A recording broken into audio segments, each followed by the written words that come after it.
Hello everyone, welcome to Utkal IQ. तो आमे कौन ना या पूर्वरु आमे संबଳर माने पार्ट 1 पार्ट 2 वीडियो में पढिचु ता विषय विस्तृत भाव में आलोचना करिचु। तो संबळ काहाकू कुहा जाए, संबळर प्रकार भेद, संबळ को किपरि भाबरे संरक्षण करि परिबा, तार कार्य कोन, किपरि भाबे व्यवहार करूचु से सब विषय आमे पूर्वरु पढि सारिचु। तो आमे विषयटी आमे संपूर्ण करि सारिचु। तो सेति पई तार जो हमर अभ्यास कार्य रहिला बा प्रश्नावली जो रहिला ताकू आज आमे कोन ना आलोचना करिबा। आउ प्रश्नावलीर कौन ना आम 1 नंबर आ 3 नंबर प्रश्न जो रहिला पार्थक्य दर्शाओ, 3 नंबर जो रहिला पार्थक्य दर्शाओ, 1 नंबर जो रही आमर संक्षिप्त उत्तर गुणक ताकू आलोचना करबा। आ 2 नंबर आउ काई करबानी 2 नंबर ना 2 नंबर एमसीक्यू बा ऑब्जेक्टिव टाइप रो अछि। ऑप्शन 4टी देछि तो तमे निजे ताकू खोजिकी वहिरु आंसर बाहर करिवो। ओके, तो भिडियोटी स्टार्ट करिया पूर्वरु कौन ना जो मैंने नुआ कर चैनल को आसो से आम चैनल को जाई सब्सक्राइब कर दियो एवं बेल आइकन को दबाई दियो। फଳରେ कौन हम ना नोटिफिकेशन तुम मान को इजिली पळे आसीबो एवं तुम मान को वीडियो सर्च करिया पई बा केतेबेले वीडियो आछी से सब पई किछि असुविधा हबा पई पड़िबोनी। आ जो मैंने पूर्व आम चैनल को सब्सक्राइब करके रखिजंती से माने कौन ना सांग मान को शेयर करो, से माने मध्ये आम चैनल को देखंतु, से माने मध्ये बुझिबार सुजोग पांतु। आ लाइक बहु मात्रा रे करो जेमति हमकु खुशी लागिवो। ओके, तबे स्टार्ट करिवा।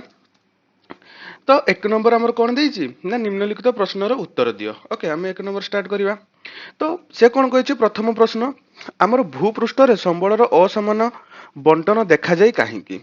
याको तुम कहितिली तो तार प्रथम कारण कौन लिखिबो तमे ना भूपृष्ठर सबु स्थान रे भूमि रूप और जलवायु समान होई नथिबारु सबु स्थान रे सबु संबळ सम परिमाण में मिले नाही। निश्चित भाव में असमानता कहीं देखा जाए ना भूमि रूप और जलवायु समान होई नथिबारु सबु स्थान रे सबु प्रकार संबळ समान परिमाण में मिली नथाय। तेणु कौन हुए ना भूपृष्ठ रे संबळर असमानता बंटन देखा जाए। तो प्रथम क्वेश्चन सरीगला, सॉरी तो कहीं ना असमानता कहीं देखा जाए संबळर ना भूमि सबु सबु स्थान रे भूमि रूप जलवायु समान होई नथाय। सेति पई कोन ना सबु संबळ सबु सबु परिमाण में मिले नाही। सेति पई कोन हुए ना संबळर असमानता देखा जाए। द्वितीय रे कोन कहिछि ना कोनोसी पदार्थ संबळ रे किपरि परिणत हुए। तो किपरि परिणत हुए ना कोनोसी पदार्थर किछि मूल्य रहिले एहा संबळ रे परिणत हेताय। एहा तुमको कहितली, एहा प्रथम पेज रे ही अछि, बहिर प्रथम पेज रे ही अछि। तमे एहा देखिले आ मु भी मध्य कहिछि बहु मात्रा रे मु ताको गोटे बॉक्स करी कि मध्य लिखितली।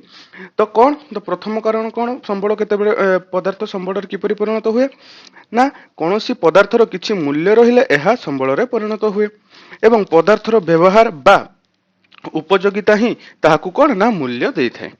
तो सुतरां द्वितीय पॉइंट कौन रही, सुतरां उपयोगिता बा प्रयोजनीयता ही कौन द्रव्य बा पदार्थ को संबल रे परिणत करि थाए।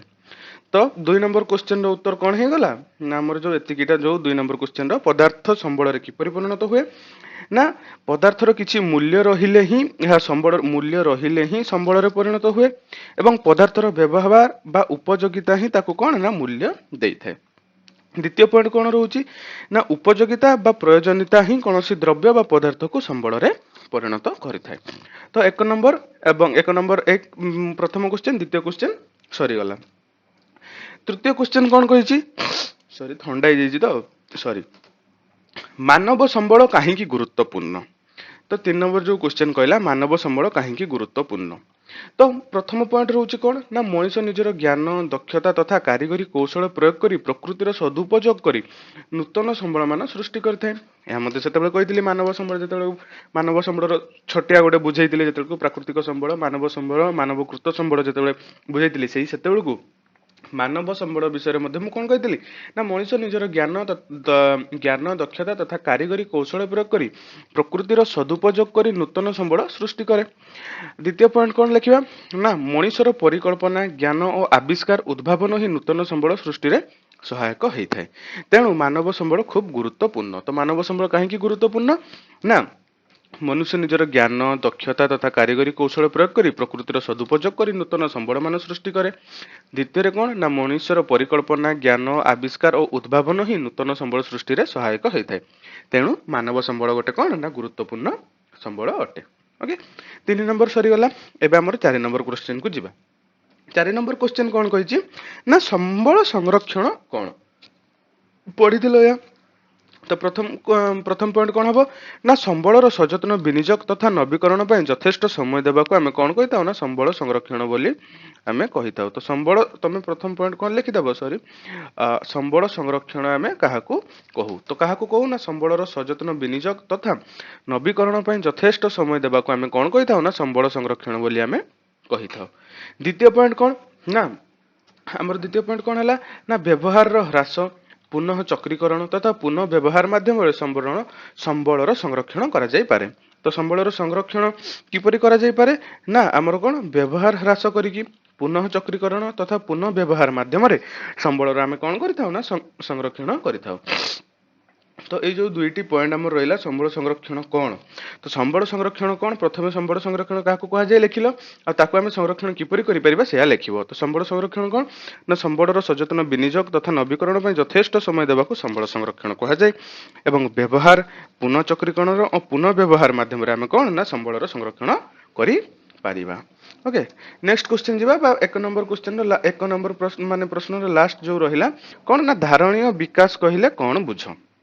ओके धारणीय विकास कहले कौन बुझ ना प्रथम पॉइंट आम कौन लिखा ना संबलर उपयुक्त व्यवहार द्वारा वर्तमान आवश्यकता पूरण सह आमर पीढ़ी पर पीढ़ी जो नेक्स्ट जेनेरेशन जो जिते सब पीढ़ी भविष्यत वंशधर पीढ़ी पर पीढ़ी जो वंशधर मान संबलर अभाव न रखा प्रति यत्नवान होगा आम कौन कही ना धारणीय विकास बोली आम कही था। तो धारणीय विकास कौन क्या कहुए आम लिखा फास्ट पॉइंट रे तो फास्ट पॉइंट रे आम कौन लिखा ना संबलर उपयुक्त व्यवहार द्वारा वर्तमान आवश्यकता पूरण करने सह पीढ़ी पर पीढ़ी भविष्यत वंशधर संबलर अभाव न रहा प्रति यत्नवान होगा आम कौन कही था ना धारणीय विकास बोली आम कही था। द्वितीय पॉइंट आम कौन लिखा ना यह संबल विनियोगर आवश्यकता और आगामी पीढ़ी पर सेगुड़िकर संरक्षण मध्य संतुलन रक्षा करने को बुझाए।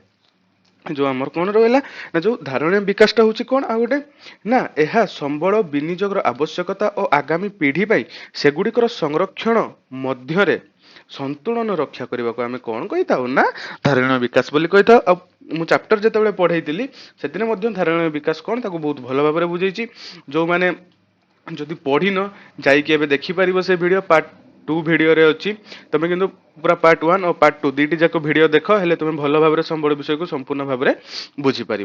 तो ए आमर कौन ना एक नंबर क्वेश्चन जो थिला आमर एक नंबर जो क्वेश्चन थिला 5टी आमर तबे शेष हो जाइए। ओके तो नेक्स्ट आम देखा 3 नंबर क्वेश्चन कहीं 2 नंबर क्वेश्चन में ऑब्जेक्टिव टाइप गोटे मार्किया क्वेश्चन अच्छी 4टी ऑप्शन देती से मध्य कौटी ठीक तुमको पचारि तो तुम से क्वेश्चन को निजे बही खोजिकी बाहर कर उत्तर जहाँफल कौन हम ना तुम विषयटी पुणी थे पढ़ीदेव और निजे से क्वेश्चन को कौन ना से क्वेश्चन जो खोजिला बेलू कौन हम ना तुम मैंने से विषय को पुणी थे थोरली बुझीपार कौन रही बही में तुम आखि नजर रही फल कौन परीक्षा टाइम तुमको इजी हम कहीं तुम एबे जदि बही 2-3 थर रीडिंग करदेल क्वेश्चन गोटे खोजापी से एग्जाम टाइम कौन ना तुम अल्प टिके पढ़ीदेले भी तुम विषयटा को जापर हाँ यही जगह यही क्वेश्चन उत्तर थिला तो तुम से तुमको बेसी कष्ट करने पड़ो ना। ओके तो नेक्स्ट आम जा कौन ना 3 नंबर कौन कही ना पार्थक्य दर्शाओ। ओके तो 3 नंबर प्रथम जो करे रही क्या विषय पार्थक्य दर्शाइवाई कही ना प्रच्छन्न संबल और विकसित संबल विषय कही। तो प्रच्छन्न संबल आम कौन लिखा माने पार्थक्य दर्शाइए प्रथम प्रच्छन्न संबल क्या कहुए से विषय लिखा। तो प्रच्छन्न संबल क्या कहुए ना जो संबल गुड़िकर सठिक परिमाण जना ना एवं एबे सुधा व्यवहार लगी ना सेगुड़ी आम कौन कही था ना प्रच्छन्न संबल कही था आउ एगुड़ी को भविष्य में व्यवहार में लगी पारे।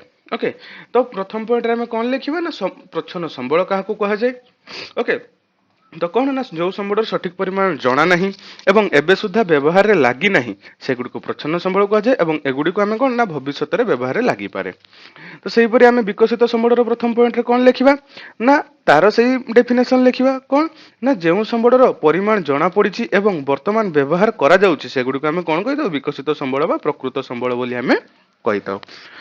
सेकेंड पॉइंट रे आम कौन लिखा ना प्रच्छन्न संबल सेकेंड पॉइंट उदाहरण लिखा। तो उदाहरण कौन ना समुद्र जल में द्रवीभूत सुना रूपा आदि मूल्यवान धातु लद्दाख रे थिबा यूरानियम होउछि कौन ना उदाहरण होउछि प्रच्छन्न संबल। तो 2टा पॉइंट सरीगला प्रच्छन्न संबल।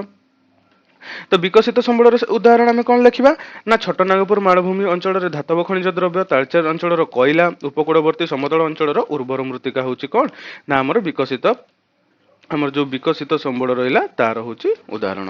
ତ କର ଯୋଉ 3 ନମ୍ବର କର ଯୋଉ ଥିଲା ପାର୍ଥକ୍ୟ ଦର୍ଶାଅ ପ୍ରଚ୍ଛନ୍ନ ସମ୍ବଳ ଓ ବିକଶିତ ସମ୍ବଳ ତାହା ସରିଯାଇଛି। ଓକେ, ନେକ୍ସଟ ଆମେ ଦେଖିବା କଣ କହିଲା ନା ଯୋଉ ସେକେଣ୍ଡ କ୍ୱେଶ୍ଚନ କଣ କହିଛି ନା ସର୍ବବ୍ୟାପୀ ଏବଂ ସ୍ଥାନୀୟ ସମ୍ବଳ। ଓକେ, ତ ସର୍ବବ୍ୟାପୀ ସମ୍ବଳ କାହାକୁ କୁହାଯାଏ ଫାର୍ଷ୍ଟ ପଏଣ୍ଟରେ ଆମେ ନିଶ୍ଚୟ ଡେଫିନେସନ ଲେଖିବା ଦିଟା ଯାକର। ତ ସର୍ବବ୍ୟାପୀ କଣ ନା ଯେଉଁ ସମ୍ବଳ ଭୂପୃଷ୍ଠର ସବୁଠାରେ ମିଳିଥାଏ ତାକୁ ଆମେ କଣ କହିଥାଉ ନା ସର୍ବବ୍ୟାପୀ ସମ୍ବଳ ବୋଲି ଆମେ କହିଥାଉ। ତ ଭୂପୃଷ୍ଠର ସବୁଠାରେ ଯୋଉ ସମ୍ବଳ ମିଳିଥାଏ ତାକୁ ଆମେ ସର୍ବବ୍ୟାପୀ ସମ୍ବଳ କହିଥାଉ। ଏପଟେ ଆମେ କଣ ଲେଖିବା ସ୍ଥାନୀୟ ସମ୍ବଳରେ ନା ଯେଉଁ ସମ୍ବଳ ଭୂପୃଷ୍ଠର ନିର୍ଦ୍ଦିଷ୍ଟ ସ୍ଥାନ ମାନଙ୍କରେ ମିଳିଥାଏ ତାକୁ ଆମେ କଣ କହିଥାଉ ନା ସ୍ଥାନୀୟ ସମ୍ବଳ ବୋଲି କହିଥାଉ। ତାପରେ ଆମେ ଏଠି ସର୍ବବ୍ୟାପୀ ସମ୍ବଳରେ ଦ୍ୱିତୀୟ ପଏଣ୍ଟ କଣ ଲେଖିବା ନା ଆମେ ଶ୍ୱାସକ୍ରିୟାରେ ବ୍ୟବହାର କରୁଥିବା ବାୟୁ ହଉଛି କଣ ନା ସର୍ବବ୍ୟାପୀ ସମ୍ବଳର ଉଦାହରଣ। ସ୍ଥାନୀୟ ସମ୍ବଳର ଉଦାହରଣ କଣ ରହିବ ନା ଲୁହା, ତମ୍ବା, ସୁନା, ରୂପା ଆଦି ହଉଛି ଖଣିଜ ଦ୍ରବ୍ୟ ହଉଛି କଣ ନା ସ୍ଥାନୀୟ ସମ୍ବଳର ଉଦାହରଣ।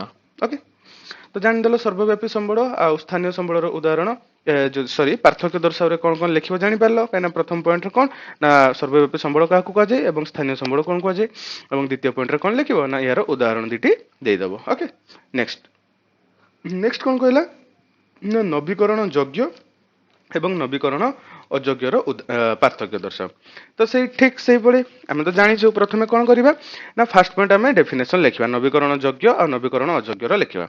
ତ ନବୀକରଣ ଯୋଗ୍ୟ କାହାକୁ କୁହାଯାଏ ନା ଯେଉଁ ପ୍ରାକୃତିକ ସମ୍ବଳ ଗୁଡିକର ବ୍ୟବହାର ସତ୍ତ୍ୱେ ପୁନର୍ବାର ପୂରଣ ହୋଇଥାଏ ସେଗୁଡିକୁ ଆମେ କଣ କହିଥାଉ ନବୀକରଣ ଯୋଗ୍ୟ ବୋଲି ଆମେ କହିଥାଉ। ଓକେ, ଜାଣିଛ ଏଇଟା ପଢିଲା ବେଳେ ତମେ ପଢିଥିଲ।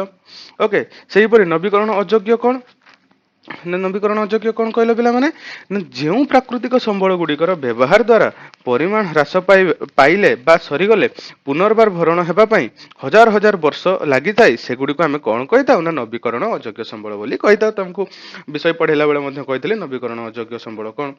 ତ ଫାର୍ଷ୍ଟ ପଏଣ୍ଟ ସରିଗଲା କଣ ନା ତାଙ୍କର ଡେଫିନେସନ ନବୀକରଣ ଯୋଗ୍ୟ କଣ ନବୀକରଣ ଅଯୋଗ୍ୟ କଣ। ଦ୍ୱିତୀୟରେ ଆମେ କଣ ଲେଖିବା ସବୁବେଳେ ନା ଉଦାହରଣ। ତ ଉଦାହରଣ କଣ ଦେବା ଆମେ ନବୀକରଣ ଯୋଗ୍ୟର ଉଦାହରଣ କଣ ହଉଛି ନା ସୌରଶକ୍ତି ଏବଂ ପବନ ଶକ୍ତି। ଆଉ ନବୀକରଣ ଅଯୋଗ୍ୟର ଉଦାହରଣ କଣ ହଉଛି କୋଇଲା, ପେଟ୍ରୋଲିୟମ, ପ୍ରାକୃତିକ ଗ୍ୟାସ ଇତ୍ୟାଦି ହଉଛି ଆମର କଣ ନା ନବୀକରଣ ଅଯୋଗ୍ୟର ଉଦାହରଣ। ଓକେ, ତ ନେକ୍ସଟ ଆଉ କଣ ଅଛି ନା ନେକ୍ସଟ ଆଉ କିଛି ନାହିଁ। ତ ଏଇଠି ଆମର କଣ ନା ଯୋଉ ଆମର ସମ୍ବଳର ବା ପ୍ରଥମ ଅଧ୍ୟାୟର ଯୋଉ ପ୍ରଶ୍ନାବଳୀ ଥିଲା ଏଇଠି ସରିଯାଇଛି। ତ ସେଇ ଭିତରୁ 2 ନମ୍ବର କ୍ୱେଶ୍ଚନ ମୁଁ କରେଇନି କାହିଁକି ନା ତାହା ନିଜେ କରିବ ଏବଂ ନିଜେ ସେ କ୍ୱେଶ୍ଚନକୁ ଖୋଜିକି ଯଦି ତମେ ଜାଣିଛ ମାନେ ବୁଝି ଯାଇକି ସବୁ ମନେ ଅଛି ତ ନିଜେ ଲେଖିପାରିବ ଯୋଉ ପିଲାମାନେ ଆଉ ଯୋଉ ପିଲାମାନେ ମନେ ରହୁନି ବା ଜାଣି ପାରିନ ଯେ ୟାର ଉତ୍ତର କଣ ହବ ତ ତମେ ବହିରୁ ଯାଇକି ଖୋଜିକି ସେ ଉତ୍ତର ଦିଅ। କୌଣସି ଏମବିଡି ବା କୌଣସି ଟେଷ୍ଟ ପେପର ଏମିତି କୋଉଠୁ ଖୋଜିକି କିଛି ଆନ୍ସର ଦିଅ ନାହିଁ କାହିଁକି ନା ତମେ ବହିରୁ ଯାଇକି ଖୋଜିଲେ ତମେ ସେ ବିଷୟଟାକୁ ପୁଣି ଥରେ ପଢିବ ଯେତେବେଳକୁ ଖୋଜିବା ପାଇଁ କ୍ୱେଶ୍ଚନ ପଢିଲା ବେଳକୁ ପଢିବ ତ ତମର ଅଭ୍ୟାସ ହବ ତମର ମନେ ରହିବ ତେଣୁ ତମ ପାଇଁ ସେଇଟା ଭଲ। ତେଣୁ ତମେ ମାନେ ସେ 2 ନମ୍ବର କ୍ୱେଶ୍ଚନ କଲା ବେଳକୁ କଣ କରିବ ନା ତମେ ବହିରୁ ଉତ୍ତର ଖୋଜିବା ପାଇଁ ଚେଷ୍ଟା କର ହେଲା। ଫଳରେ କଣ ହବ ନା ତମ ପାଇଁ ସୁବିଧା ଏକ୍ସାମ ଟାଇମରେ ତମକୁ ବେଶୀ ସାହାଯ୍ୟ କରିବ। ଓକେ, ତ ଯଦି ତ ଏଇଠି ଆମର ଭିଡିଓଟା ସରିଯାଇଛି ତ ଯଦି এই ଭିଡିଓଟି ଆପଣଙ୍କୁ ଭଲ ଲାଗୁଛି ଲାଇକ୍ କରନ୍ତୁ। ଓକେ, ସେୟାର କରନ୍ତୁ ସାଙ୍ଗମାନଙ୍କୁ ବହୁ ମାତ୍ରାରେ ସେୟାର କରନ୍ତୁ ଆଉ ସବସ୍କ୍ରାଇବ କରିବାକୁ ଜମାରୁ ଭୁଲନ୍ତୁ ନାହିଁ ଏବଂ ବେଲ୍ ଆଇକନକୁ ଦବାଇକି ନୋଟିଫିକେସନ ଅପସନକୁ ଅନ୍ କରିଦିଅନ୍ତୁ। ଆଉ ଯଦି କିଛି ବି ଡାଉଟ ରହୁଛି ସମ୍ବଳ ବିଷୟରେ ବା ଯୋଉ ଅଭ୍ୟାସ କାର୍ଯ୍ୟ ବୁଝେଇଲି ବା ୟା ପୂର୍ବରୁ ଯୋଉ ଦିଟା ମୁଁ ପାର୍ଟ କରିଛି ସମ୍ବଳର ତ ସେଥିରେ ମଧ୍ୟ ଯଦି କିଛି ଡାଉଟ ରହୁଛି କମେଣ୍ଟ ସେକ୍ସନ କିମ୍ବା ଆମ ଯୋଉ ଟେଲିଗ୍ରାମ ଚ୍ୟାନେଲ ରହୁଛି ଉତ୍କଳ ଆଇକ୍ୟୁ ସେଥିରେ ମଧ୍ୟ ତମେ ପଚାରିକି ଡାଉଟ କ୍ଲିୟର କରିପାରିବ। ଆଉ ଯଦି ଭିଡିଓଟି ବହୁ ମାତ୍ରାରେ ଭଲ ଲାଗୁଛି ସାଙ୍ଗମାନଙ୍କୁ ନିଶ୍ଚିନ୍ତ ସେୟାର କର ଆଉ ଲାଇକ୍ ଯେତେ ପାରୁଛ ଲାଇକ୍ କର ଯାହାଫଳରେ ଆମକୁ ବହୁତ ଏନର୍ଜି ମିଳିବ। ତମ ଲାଇକ୍ ଦେଖିଲେ ଆମକୁ ବେଶୀ ଏନର୍ଜି ମିଳିବ। ଓକେ, ତ ଆଜି ପାଇଁ ଏତିକି ପଢିଦବା।